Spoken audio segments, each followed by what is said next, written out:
Hi, this is Lou Covey, the editorial director of New Tech Press and the CEO of Footwasher Media, and I'm here with Joe Vasquez, the redoubtable managing editor and vice president of Footwasher Media. We're here to talk about what the heck is going on in the media world.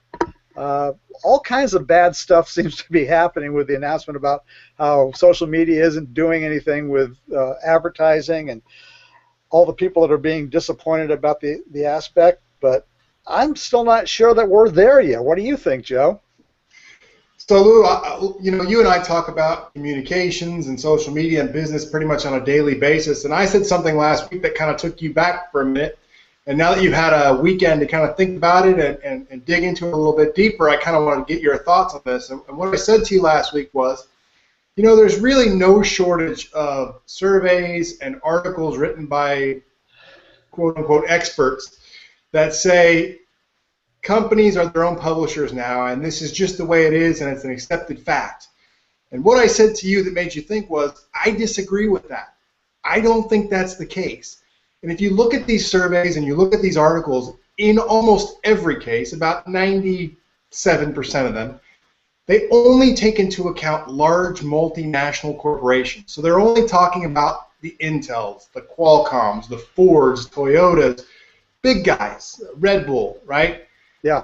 What's the problem with that? The problem with that is small to medium business makes up 75% of the U.S. economy. And the U.S. economy, in large part, drives the global economy. I don't know any survey taker that would say, miss 75% of your sample, but we'll call these numbers good. I just don't see this being the case. So I don't know what you think about that, and I wanted to see, you dug into it a little deeper over the weekend. What did you find out? Oh, yeah. Well, I did do some digging, and I also had a really interesting telephone call with Joe Polizzi at the Content Marketing Institute. We put that up on Com Basics just on Friday afternoon. It was an interesting conversation because he came out with another one of these glowing surveys about how everything is going great in the industry. But buried deep within that survey was well, before I get to that point, I'm going to say his survey constituted half of the companies were under 99 employees and half the companies were over 99 employees in the survey. So it was taking a look at industry overall, not just the big guys, but even the small guys. And so I give them credit for that right there, because most of the time that's not even the case. Yeah, and so we talked about that a little bit, but there was also a very hard limitation as to what they were saying, because they were saying great things, that 65% of the marketers were having great experience with content marketing and being their own publisher. But the hesitation in the report was that it's for companies that are approaching content strategically. So it essentially was, if they have a documented content marketing strategy, they are seeing incredible results. But, and this is what I pressed him on, how many companies are actually approaching content strategically? And he came back and said, well, I actually think, based on the numbers we're seeing on an optimistic level, that it's 25% of the companies are approaching it strategically. And he said, much, much less than that.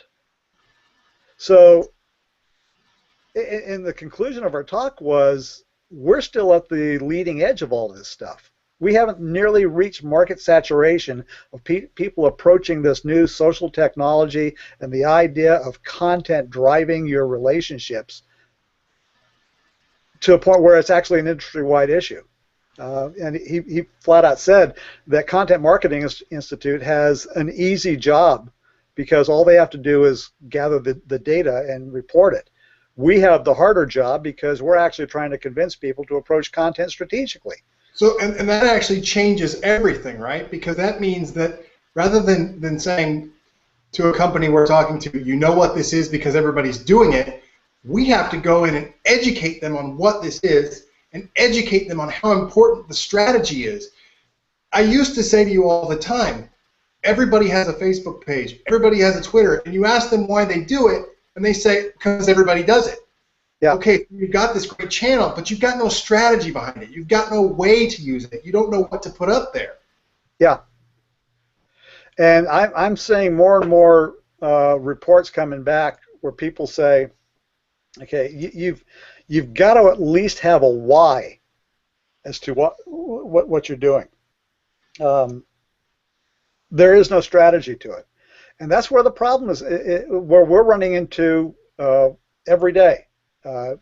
Companies will invest millions and millions of dollars in the technology to distribute content, but they're not investing anything in the content itself. It's always an afterthought. And I'm not exactly sure how to deal with that, but that's where they are, and that's why they're failing on a regular basis. I mean, that's a big challenge, because once the budget is gone, whatever that's for, it's gone. So if you invest it all in the platform without any thought to the content and what you're going to do after the platform is in place, you're in a pretty big hole. Yeah. And then you've actually made it worse, because then you look back at, let's say the program's run for a year, and you look back and you're about to get a budget approved again, but you look back and say, I didn't get anything out of this, and your budget gets smaller or it goes away, and then you've got no options. Yeah. When in reality, it's because you didn't think the process through all the way from the beginning. Yeah. And even Joe was making that comment as well. They were actually at giving a presentation at a major corporation about content marketing, and they were talking about where the authority is for this stuff, and generally it's in the marketing department. And we've even seen it that it's settled in the IT department, or at least the IT department pays for it. But what he discovered was that about half the audience was marketing and half was sales. And in the discussions with the people there, he found that while the marketing people were in charge of the content development and quote unquote strategy, it was the salespeople that were actually going out and hiring their own agencies to develop content and completely bypassing the marketing people. And that, it seems, amazingly enough, that it's the sales divisions that understand the issue about content better than anyone else. And I told you I would agree with that. I mean, anytime I talk to a sales guy about our services, they get it, and they get it immediately. The biggest problem I have is, generally speaking, the sales guys aren't in charge of the budget. So, yeah. I mean, they get it. They know what they need. They know, in marketing and sales, I don't, maybe that's something we should talk about too, maybe even next week, but the relationship between marketing and sales and how the two are connected. I mean, I see a ton of companies where these two groups are separated, and the sales guys complain because the marketing guys send them stuff they just can't use. It's just not useful. Well, yeah, part of that is their fault too. I've actually heard marketing vice presidents say there are two kinds of leads: those we already have and those that are useless. But at the same time, I've known so many marketing executives who have a requirement to get X number of leads in a year, and they get those leads. I've even seen one guy. He told me about all the leads they picked up at a trade show, and he reached into his desk and he pulled out this sheaf of leads. He says, "This is how I measure my job, is by getting these leads." And my question to him was, "Why are they in your desk?" But he says, "Well, I got to keep them safe here." He says, "Shouldn't they be going to the sales department?" Well, they don't want them. I have this list of leads, but they're useless. Yeah. So if the sales department are saying that you're lead, I used to blame the sales guys for this. I thought they were being stupid, but maybe what's happening is that the marketing people are going out and getting leads truly from useless companies, and they're getting and that was something we got out of a couple of trade shows we went to last week, or last few weeks, that the companies are saying we're seeing the exact same leads every year. There's no difference. We talk to the same people every year. The salespeople who are generally more mobile, they leave the company, they think they're seeing brand new leads, but the marketing people are saying, no, they're the exact same ones. And when it comes down to content, this is the real problem. There was a discussion that just started on LinkedIn that I just commented on, where it's just, is content really getting worse? And it really isn't getting worse. It's exactly the same as it's been for the past 30 years. The difference is that the customers have more opportunity to ignore it. I mean, when you go to a trade show, you can't avoid the messages. Okay, you get hammered on them in the technical presentations. You get hammered on them in the executive, and eventually you're going to wear somebody down over three days, and they're going to, a few of them are going to actually listen to what you have to say. But you let those guys out the door, and you've lost them forever because your content is crap. Yeah. Not only do they have more opportunity to tune you out, but they have an opportunity to hear the same crap from more people, right? Because of all these publishing channels that we've got. So they hear it over and over and over, and you've got to have something that's worth their time and attention.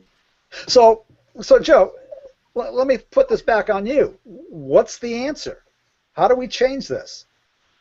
You know, I think that part of the answer is the things like we're doing here. Just talking about it. And if you are a small, medium-sized company, and we've done this, right, for everything from small companies, small mom-and-pop flower shops, tire shops, to large multinational semiconductor corporations. This stuff works, but you've got to have a strategy behind it. And the way we talk about it every week is the way we love to talk about it. So for people who don't have a strategy, but you want to know more about it, you want to talk about it, find someone like Lou and I. Contact us. We're not hard to contact, and we'll just talk about it. It's that simple. You've got to put some thought into it before you start anything. Yeah. We just finished a project for a large nonprofit organization that you know about, and they finally launched it. And the results have been tremendous. And it all came down because they had this idea for this program for years, and they could never get it off the ground. Not because they didn't have the technological wherewithal, they just didn't know what to do with it. But what we ended up talking to them about was, okay, look, the first thing you've got to do is determine what your content is, because your content will generally determine how the distribution looks. And so as soon as I got them focused on making the content that would actually accomplish what they wanted to accomplish, suddenly the entire format of the website and the technology behind the website and the information, the way they gather the information, suddenly started to make sense. And it wasn't because of the content itself, even at that point. It was because they determined who it was they were trying to talk to in the first place and what it was, the kind of reaction that they were hoping to get from them. And through that process, they created something that's actually becoming potentially a nationwide program.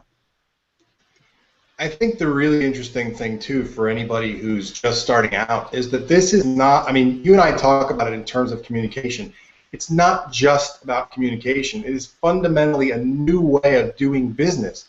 It's starting a conversation so that you talk to the people who matter, the important people who can give you feedback. And a lot of times when I talk to companies like that and I say things like that, they automatically put it in this box of our product, right? We already know where we're going, or we know what people want. That's not what I'm talking about. Yes, your product is part of it, but it's also the way you deliver information on that product. It's also the way you do customer service. It's also the way you talk to employees. It's also, I mean, it affects everything you do in a company. So if you want to build a company for the long term and you want to be successful, this is the foundation where it all starts. Yeah. So the question is, what do you guys want to do about it out there? Anybody who's watching this, you can ask a question right now if you like by going up on the chat, or you can send us a question online. But this is an important thing that we need to be concerned about. the way our society communicates is fundamentally changing. It's much more interactive than it ever has been. It's much more dynamic. In other words, it changes on a regular basis. So we have to understand how our audience wants to know what it is we know. We have to let us know what we need to find out for them. And that's been the process that Joe and I have gone through for the past 10 years, is understanding just how dynamic this discussion is. And we're actually at the end of our 15 minutes, which is what we actually targeted this for, because we don't want to bore people with a long amount of stuff. But as I said, this will be up on YouTube, on the Footwasher Media channel, and it will be available through LinkedIn and Facebook and everything else. We're going to publish it on when it's ready. I want to thank everyone for watching, and Joe, have a good week. You too. All right. Bye.